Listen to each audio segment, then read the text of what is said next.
kali ini perkenalkan dulu ya, Bapak pengajar TIK juga dari SMA Negeri 1 Borbor ya, silakan disapa.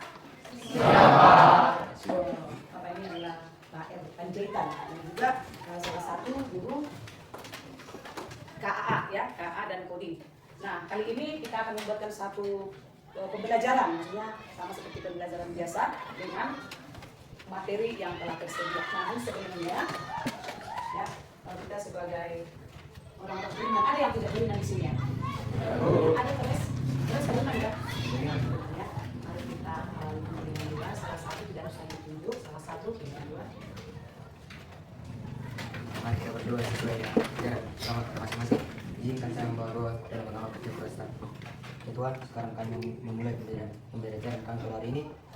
Kiranya Engkau ya Tuhan pada pembelajaran kami dari awal enggak kenal ya Tuhan. Ya Tuhan berdoa. Berapa kali baru makan, jadi tuanya lumayan panjang, itulah kira-kira, ya kan? Nah, sebelumnya Ibu absen dulu, siapa yang tidak hadir? Ada semua ya, baik, terima kasih. Pembelajaran kita topiknya, tapi sebelumnya gitu minggu kemarin pertemuannya, kemarin pembelajarannya tentang AI. Tanya dulu, apa yang kamu ketahui dengan bahasamu saja, tidak usah bahasa Google, ya kan? Yang biasa kita berkolaborasi atau berinteraksi terus dengan Google, bahasamu yang biasa saja. Menurut kamu apa itu AI? Iya, silakan. Yang saya ketahui mengenai AI adalah merupakan suatu kecerdasan buatan yang biasa digunakan oleh manusia baik di handphone maupun komputer. Bagus ya. Ada kata tadi buatan. Kalau misalnya kamu tidak senang melihat si panda, setidaknya sama saya lah kamu berikan tepuk tangan. Begitu. Tidak buat sensitifmu ada terhadap si panda. Kalau disuruh tepuk tangan tidak mau. Coba sendiri dulu. Kan nggak enak kan kalau sendiri kan? Nah itu dia. Oke. Baik, kita lanjut langsung tuntutan ya materi kita. Untuk hari ini, sebenarnya AI ini udah kita pakai, udah kamu pakai, sudah saya pakai, ya kan? Dari sononya, sudah ini dulu, Ibu perkenalkan. Kalau saya enggak, bukan saya, maksudnya materi ajar kita, ya.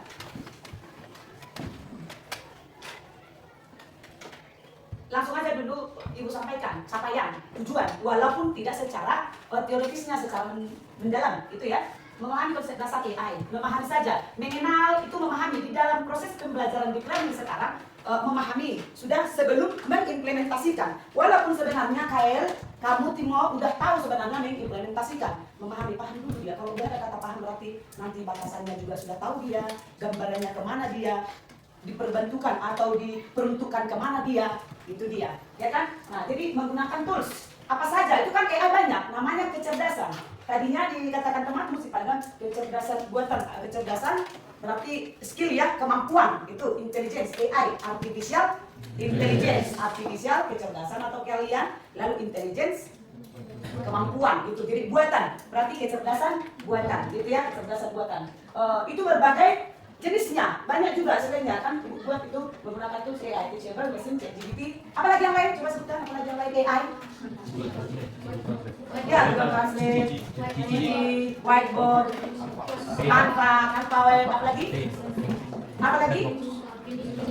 Begini dan lain sebagainya. Nah, itu dia ya. Lalu tujuan menjelaskan pengertian, mendesain. Nah, kalau ini ke guru, bukan kamu, gitu ya. Nah, Ibu hanya menunjukkan garis-garis besarnya dalam pertemuan hari ini gitu. Nah, pembelajaran itu harus kita libatkan, harus kita kaitkan supaya ada faedahnya ke dalam profil pelajar Pancasila dengan 8 dimensi kelulusan ya. Kelulusan pertama beriman, kalau tadi kita berdoa, lalu apa hubungannya beriman terhadap dunia? Iyalah teman-teman ya, anak-anakku yang sekarang kalau misalnya tidak ada etika, batasan moral dalam penggunaan AI, maka tidak bermoral ya, berarti tidak bertuhan gitu lah ya, tidak ada pahamnya, tidak ada batasannya gitu. Lalu berbineka global, di kasus internasional untuk meroyong lah kalau misalnya nanti dibuatkan bentuk kerja kelompok, diskusi dan lain sebagainya. Sudah nasionalis, berwawasan teknologi, kreatif dan lain sebagainya. Sudah. Nah, jadi yang Ibu ambil salah satu yang perlu diterapkan ini misal kreatif dulu dihubungkan dengan pembelajaran AI ini. Kalau misalnya Ibu suruh, coba dulu kamu cari 5x tambah 3 ya sama dengan ini, langsung kamu memakai AI, masuk ke GPT, ya kan? Ya enggak? Nah, perlu kita tahu ya, misalnya di dalam ini, kata kreatif ini ya, kalau hanya yang langsung dari ChatGPT kamu tuliskan, tuangkan di dalam bukumu, berarti kamu hanya dapat menjawab guru pada saat itu. Faedahnya tidak ada ke kita, ya enggak? Nah, coba lebih kreatif, ya kan Chandra? Misalnya, jadikanlah GPT itu, jadikanlah AI itu membantumu dan memberi referensi. Jangan langsung 100% GPT angkat. Enggak lah. Bapak Ibu guru juga tidak segitu bodohnya ya kalau kamu anggap. Tapi saya pikir anak-anak saya tidak pernah menganggap begitu. Tidak ada ya? Atau ada ya yang menganggap seperti itu? Ya, itu anak didik kami. Lalu pengenalan artificial intelligence. Nah, kecerdasan buatan yang lalu di sini ada 3 AI, ML, DL ya. AI artificial intelligence, lalu ML machine learning mengajarkan mesin gitu ya, mesin. Sama dengan halnya Google, berarti Google mesin pencari atau search engine gitu ya. Lalu deep learning jaringan saraf neural untuk peniru ya. Lalu contoh sehari-hari tadi sudah disebutkan ya, depan Google Translate, face recognition dan ChatGPT. Nah, langsung aja dulu. Kalau ibu isi tahu 3 jam pun bisa ceramah, ya kan? Nah, bisa ceramah. Tapi nanti masuk kanan keluar kiri. Lumayan masuk kanan tetap diisi, maksudnya tetap berada di dalam pemikirannya. Ini keluar kiri sayang lah, ya enggak meresah, ya kan? Nah, jadi alangkah bagusnya kita tonton dulu video berikut. Mau nonton video? Tapi jangan senang dulu, ini videonya pembelajaran, bukan video seperti dalam hatimu. Ada dalam hatimu video yang kamu tonton? Pengen sekali dia tonton, ada kan? Adalah Pandang, Devin ada? Adalah video tentang ini senyum-senyum menunjukkan apa ini? Oke, silakan dilihat dulu dan videonya durasinya kita lihat ya, karena pertemuannya hanya 1 jam kita ini, jadi pasti tidak nanti. Yang penting ada biar aktif AI-nya. Khayalan membuat film saja ya. Namun sebenarnya AI sudah merupakan kenyataan dalam kehidupan sehari-hari kita. Kalian sering loh menggunakan AI? Ketika buka handphone, fitur fingerprint atau face unlock menggunakan AI untuk dapat mendeteksi sidik jari atau wajah kalian dengan lebih cepat. Ketika googling, adanya AI akan memberikan hasil pencarian yang lebih sesuai dengan minat dan kebutuhan kalian. AI juga banyak digunakan pada berbagai aplikasi loh. Contohnya fitur deepfake pada Facebook yang mampu mengenali wajah yang ada di dalam foto.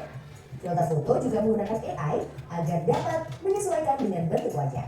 Kalau kalian terbiasa nonton atau like konten K-pop misalnya, akan muncul rekomendasi konten yang enggak jauh-jauh dari K-pop juga. Bukan hanya di media sosial, rekomendasi musik atau film di aplikasi streaming, iklan produk pada e-commerce, rekomendasi dari virtual assistant seperti Google Assistant atau Siri juga menggunakan AI untuk mempelajari dan menyesuaikan dengan aktivitas yang biasa kalian lakukan. AI juga ada pada Google Maps untuk menganalisis rute yang paling cepat dan perkiraan waktu yang dibutuhkan. Pada game online, AI dipakai untuk mengendalikan permainan bot dan membuat karakter serta grafis permainan menjadi lebih hidup dan realistis. Lalu, apa itu AI? AI atau Artificial Intelligence atau kecerdasan buatan adalah sistem yang memungkinkan mesin atau komputer untuk berpikir, belajar, dan melakukan tugas seperti manusia. Istilah AI muncul pada tahun 1956 dalam konferensi Dartmouth yang diinisiasi oleh John McCarthy, seorang ilmuwan komputer asal Amerika Serikat. Di antaranya ada 4 teknik dasar pada AI, yaitu searching, reasoning, planning, dan learning. Searching adalah teknik menemukan langkah-langkah yang sistematis untuk mencapai suatu tujuan atau solusi. Contohnya AI pada Google Maps. Reasoning adalah teknik menarik kesimpulan berdasarkan fakta-fakta yang ada. Contohnya AI pada aplikasi pendiagnosa penyakit. Planning adalah teknik memecah masalah kompleks ke dalam sejumlah operasi yang lebih sederhana. Contohnya AI pada mesin perakitan kendaraan. Learning adalah teknik mengajarkan pola-pola data untuk memperoleh pengetahuan. Contohnya AI pada sistem mobil tanpa pengemudi. Lalu, apa saja ya keunggulan menggunakan AI? AI dapat menyelesaikan tugas dengan cepat dan efisien sehingga dapat menghemat waktu dan sumber daya. AI dapat menganalisis data yang besar dan kompleks serta menemukan pola dan tren dari data tersebut. AI dapat bekerja secara konsisten dan mengurangi kemungkinan human error yang biasanya disebabkan oleh faktor kelelahan atau ketidaktelitian manusia. Selain itu, AI dapat bekerja 24 jam penuh, tidak seperti manusia yang terbatas. Sebaliknya, apa risiko menggunakan AI? AI memiliki data yang besar dan berkualitas tinggi untuk belajar dan beroperasi secara optimal. Kualitas data yang buruk dapat memunculkan hasil yang tidak akurat. Lalu, analisa atau rekomendasi yang diberikan oleh AI juga akan mengandung bias pada data yang diberikan kepadanya. Contohnya, jika data yang diberikan pada AI kebanyakan berasal dari pasien lelaki, maka analisa penyakit yang diberikan AI akan lebih sesuai untuk kondisi pasien laki-laki dibanding pasien perempuan. Selain itu, ada juga resiko keamanan privasi. AI dapat merekam informasi pribadi dan segala aktivitas di dunia online. Data-data tersebut dapat disalahgunakan untuk tindakan kejahatan. AI memberikan kemudahan dan dapat melakukan pekerjaan manusia. Namun, kemudahan ini dapat memicu sifat malas dan serba instan. Selain itu, orang bisa saja kehilangan pekerjaan karena digantikan oleh AI. Contohnya, pekerjaan customer service yang mulai digantikan dengan chatbot AI. Selain digunakan dalam kehidupan sehari-hari, AI juga dimanfaatkan dalam berbagai bidang. Di bidang kesehatan, AI dapat digunakan untuk membantu dokter membuat jadwal ketemu, mendiagnosis awal penyakit, dan merekomendasikan obat atau terapi tertentu. Di bidang keamanan, AI digunakan dalam kamera untuk mendeteksi adanya aktivitas yang mencurigakan. AI juga digunakan dalam keamanan cyber untuk mendeteksi serangan di dunia maya. Di bidang keuangan, AI digunakan untuk menganalisis tren pasar, memprediksi perubahan, dan mengelola resiko investasi. AI juga dapat membantu dalam mendeteksi transaksi keuangan yang mencurigakan. Di bidang bisnis, AI digunakan untuk menargetkan iklan yang lebih spesifik dan personal, serta menjawab pertanyaan dan menerima keluhan konsumen. Di bidang otomotif, AI digunakan pada mobil untuk mengenali rute dan menghindari tabrakan. Pabrik otomotif juga menggunakan AI agar proses produksi menjadi lebih efisien dan terjamin kualitasnya. Di bidang logistik, AI dapat merencanakan rute pengiriman yang paling efektif sehingga mengurangi biaya operasional dan waktu tempuh. Di bidang pertanian, AI digunakan dalam memantau kondisi tanaman, mengendalikan hama dan penyakit tanaman, serta memprediksi hasil panen. Di bidang lingkungan, AI digunakan dalam menganalisis data sensor dan citra satelit untuk memantau perubahan iklim dan lingkungan. Bagaimana dengan penggunaan AI di bidang pendidikan? AI dapat membantu memantau kemajuan belajar siswa dan merekomendasikan materi atau penilaian yang sesuai dengan kompetensi, kebiasaan, dan minat siswa. Dengan begitu, proses belajar menjadi lebih bermakna dan tepat sasaran. Untuk bahasan lebih lanjut mengenai AI di bidang pendidikan, simak video berikut ini. Wah, banyak banget ya manfaat dari AI. Meskipun begitu, teknologi AI tetap memiliki batasan dan resiko. Jadi, kamu perlu paham hal ini agar bisa menggunakan AI secara kritis dan bijak. Teknologi AI apa nih yang sudah pernah kalian gunakan? Kira-kira kalian ada ide mau mengembangkan AI yang seperti apa? Oke, stop ya. Kalimat terakhir. Sudah, kalimat terakhir. Sebenarnya kamu ya sebagai siswa kami juga Bapak Ibu guru menggunakan itu. Mempercepat. Sudah? Nah, tetapi tetap juga seperti yang disebutkan tadi dalam YouTube itu harus ada batasan itu. Kembali ke literasi digital tadi ya. Safety, aman. Bagaimana supaya digital ini bukan untuk menjerumuskanmu walaupun kamu terbantu. Artinya dengan kemudahan itu Chandra, kemudahan itu jangan jadi lempe-lempe, tidak ada aktivitasmu. Nah, tadinya ada dampak negatifnya, ya kan? Coba siapa yang mendengar? Kalau mendengar tadi dan bisa langsung berliterasi digital, mendengar apa yang didengar bisa dikomunikasikan, bisa disampaikan kembali, maka itu yang sudah bisa berliterasi digital. Sudah? Tidak lagi diputar kembali, ya. Begitu, proses belajar menjadi lebih bermakna dan tepat sasaran. Untuk kebiasaan dan minat siswa. Dengan begitu, proses belajar menjadi lebih bermakna dan tepat sasaran. Untuk bahasan lebih lanjut mengenai AI di bidang pendidikan, simak video berikut ini. Wah, banyak banget ya manfaat dari AI. Meskipun begitu, teknologi AI akan memiliki batasan dan resiko. Jadi, kamu perlu paham hal ini agar bisa menggunakan AI secara kritis dan bijak. Oke, dulu stop. Nah, dari yang sudah video ditayangkan, artinya tidak seperti bahasa yang sehari-hari ya. Kita dengar kayak ada radio yang perlu dibawa ke servis, tidak seperti itu kan? Nah, harus ada umpan balik atau refleks atau reaksi kamu. Ya, tadi di dalam 8 penulisan itu kreatif. Apa yang kamu dengarkan bisa diutarakan kembali. Itulah komunikasi digital. Sudah? Sekarang coba satu orang dulu silakan. Tidak persis ya, tidak persis. Pokoknya apa yang kamu dengarkan bisa diutarakan kembali, walaupun tidak sesempurna yang didengarkan. Satu orang angkat dulu. Ya.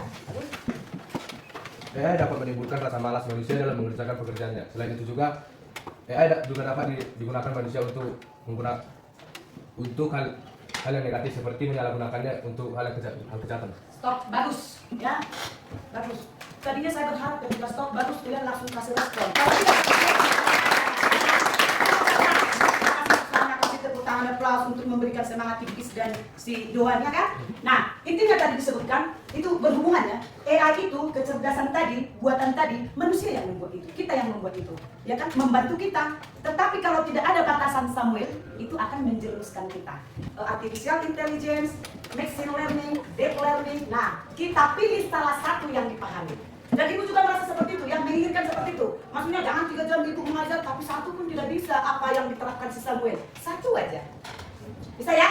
Oke, ya. AI yang bisa kamu gunakan. yang bisa kamu pakai, langsung mengimplementasikan, gitu ya, mengimplementasikan. Nah, kegiatannya tadi ini sudah kan? Sudah betul tadi? Sudah. Ya, nah, menunjukkan lalu motivasinya itu tadi ya, tetap juga kita menjaga batasan kita, itu termasuk motivasinya. Lalu langsunglah kegiatannya. Tadi saya sudah menjelaskan, YouTube juga sudah menjelaskan, video juga sudah ditayangkan, ya enggak?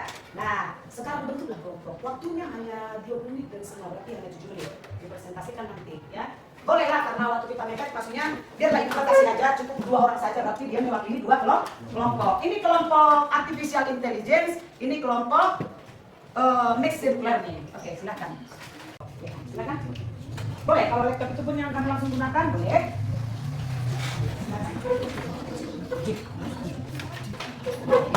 Di sini kami akan menjelaskan materi tentang machine learning yang akan dimulai dari teman saya tanya Produksi. Baik, perkenalkan nama saya Salva Produksi. Di sini saya akan menjelaskan yang pertama itu apa itu AI. Jadi AI itu merupakan Coba suara kami keras dulu, kurang keras suaranya ya. Atau ini kan baru makan siang ini kan? Bolehlah suaranya tenang dulu. Baik, AI itu merupakan kemampuan mesin atau komputer untuk meniru kecerdasan manusia dalam belajar, berpikir maupun mengenali suatu pola dan membuat keputusan. Dalam AI ada 3 bagian, yaitu yang pertama adalah machine learning, deep learning, dan teachable machine. Namun pada pembahasan kali ini kami ingin menjelaskan tentang machine learning. Machine learning itu merupakan cara komputer belajar dari data supaya bisa membuat keputusan atau prediksi tertentu. Di sini saya akan menjelaskan tentang penerapan machine learning dalam kehidupan kita sehari-hari. Yang pertama saya akan menjelaskan tentang rekomendasi video, lagu atau produk dalam kehidupan kita sehari-hari. Dan contoh aplikasinya yang sering kita rasakan, yang pertama itu ada di YouTube, TikTok, Spotify, Shopee, Tokopedia. Saat kita sering menonton video musik di YouTube, maka YouTube akan langsung memberikan rekomendasi video yang sesuai dengan selera kita. Terus selanjutnya ada jika kita sering mencari baju seperti di aplikasi Shopee, Tokopedia, maka aplikasi ini akan memberikan lebih banyak, menampilkan lebih banyak iklan atau menunjukkan rekomendasi baju.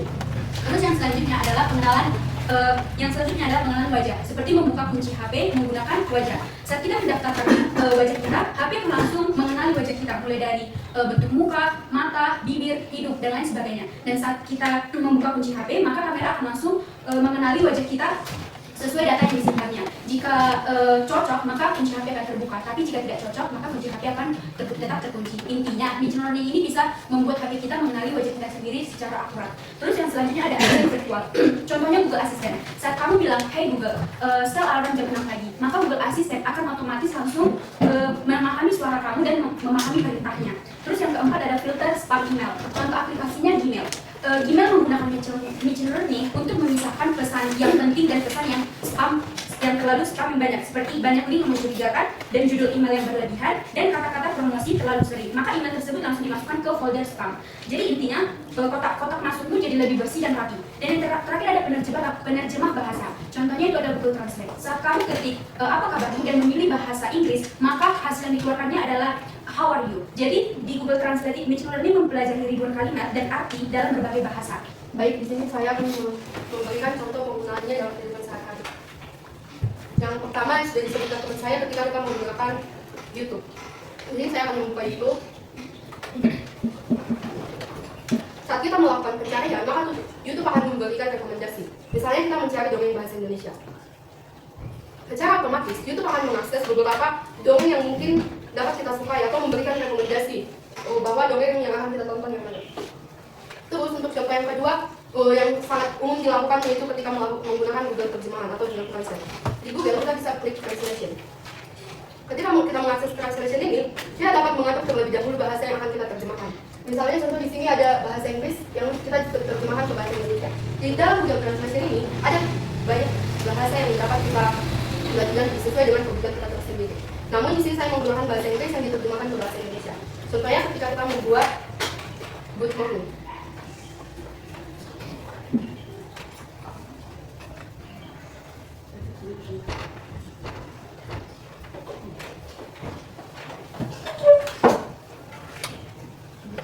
Baik, di sini kita membuat kata good itu langsung otomatis diterjemahkan ke bahasa Indonesia. Ini merupakan penggunaan AI yang biasa kita lakukan dalam kehidupan sehari-hari. Baik, sekian dari presentasi kami tentang machine learning. Sekian dari terima kasih. Oke, bagus ya. Pasti boleh satu orang penanya atau memberikan tanggapan atau bertanya, boleh. Satu orang. Atau memberikan pujian cukup juga boleh ya. Oke, boleh sekarang silakan. Baik, perkenalkan nama saya Span Penjeran. Saya dari kelompok Deep Learning. Saya akan menguji presentasi kalian bahwa presentasi kalian sudah cukup bagus dan menampilkan apa yang dapat kalian tampilkan seperti penjelasan machine learning, Ya, machine learning, dan cara menggunakannya. Lalu contoh-contoh dari machine learning. Semoga kedepannya kalian lebih dapat menjelaskannya lebih bagus lagi. Terima kasih. Oke, bagus ya. Ya, silakan kelompok machine learning.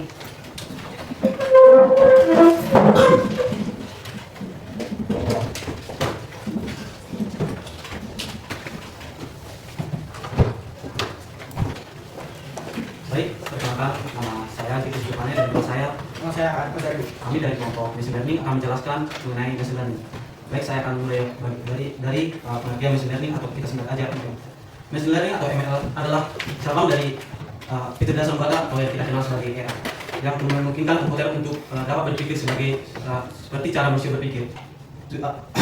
Machine learning ini bekerja dengan cara mengambil data dari yang sering kita ambil atau kita berikan, lalu machine learning ini akan mengambil data tersebut untuk mencocokkan seperti apa yang kita mau. Baik, yang di sini saya akan melanjutkan penjelasan dari teman saya, yang dimana tadi dia sudah menjelaskan pengertian dan bagaimana cara machine learning itu bekerja. Nah, jadi machine learning ini bertujuan untuk komputer belajar dari data dan pengalaman. Nah, setelah itu kemudian membuat prediksi atau keputusan. Nah, untuk contoh nyata atau ilustrasi yang bisa saya berikan, itu sama seperti kita menggunakan gadget kita pada setiap hari di rumah kita ataupun di sekolah. Jadi contohnya jika kita menggunakan TikTok atau YouTube, jika kita sering menonton sebuah video komedi mungkin, maka TikTok itu akan lebih sering merekomendasikan video yang berhubungan dengan komedi tersebut juga. Dan jika kita men-search-nya di dalam kolom pencarian, maka TikTok tersebut juga akan memberikan rekomendasi yang mungkin yang mirip-mirip dengan video komedi yang lain yang belum pernah kita tonton. Dan di sini kami akan menjelaskan ada beberapa contoh machine learning yang bisa kita gunakan.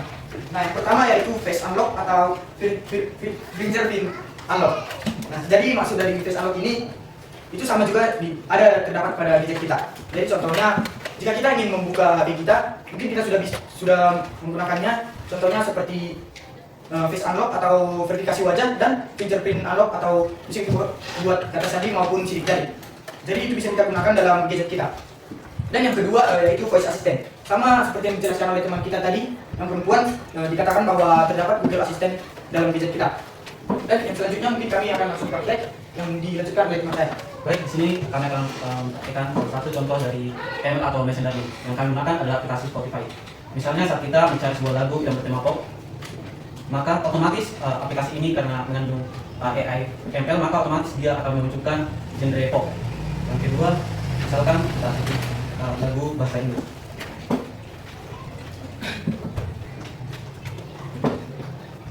Nah, maka dengan adanya ML ini kita akan lebih mudah untuk mencari sesuatu yang kita butuhkan lebih cepat.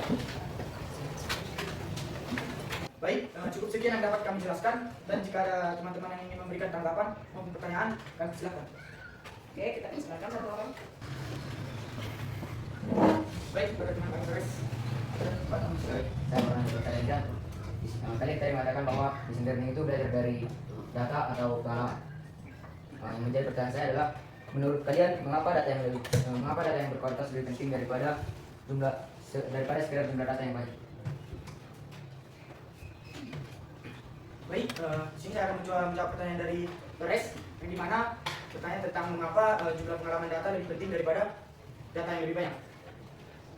Jadi menurut saya itu data yang berkualitas itu sangat penting untuk sebuah AI, karena jika kita memiliki data yang berkualitas, maka itu akan menghasilkan output yang sesuai dengan yang kita inginkan. Dan itu berbanding terbalik dengan hanya memiliki data yang banyak tetapi tidak berkualitas, itu bisa saja akan menghasilkan output yang tidak sesuai dengan yang kita inginkan. Ya, bagus ya. Untuk ini, kesimpulannya, kecerdasan artifisial itu dibuat oleh manusia sendiri, membantu manusia itu juga sendiri, tetapi janganlah pernah membuat AI ini selalu dibebankan secara keseluruhan tanpa ada batasan, ya kan Samuel? Nah, kenapa ada pembatasan? Supaya tidak merugikan kita sendiri. ya sama ibaratnya orang yang sudah pakar, udah merasa, pokoknya udah pintar lah, ya kan? Dia merakit bom, sudah tidak ada batasannya. Dia tidak peduli dengan orang saya yang ciptakan, dia tidak memprediksikan bagaimana kenyamanannya, bagaimana keamanannya, ya kan? Bisa-bisa bom yang dia ciptakan dia sendiri yang diledakkan. Coba masuk akal nggak? Nah, demikian juga AI ini, kamu ya, terlebih anak didik kami, kalau misalnya udah diperkenalkan, salah satunya adalah ChatGPT, bapak ibu yang lain disuruh mengerjakan soal. Jangan sepenuhnya diangkat yang dari GPT, lalu karena itu hanya menjawab pada saat itu juga. Menjawab pertanyaan bapak ibu guru pada saat itu, tidak ada yang lengkap. Jadi maunya itu hanya referensi, lalu kamu kembangkan materinya supaya ada lengkap di dalam pikiranmu. Gitu. Paham ya? Iya. Oke ya, sepertinya ada mantu ini. Berdiri dulu, berdiri. Berdiri ya. Ibu buatkan ini tepuk satu, jangan langsung diikuti, dengarkan. Tepuk satu, lalu dua, tidak, lalu kalau tiga, satu, dua, tiga, kalau empat, gitu, lima. Ayo langsung praktekkan. Satu, dua, tiga, empat, oke, lima, 3 kali 5.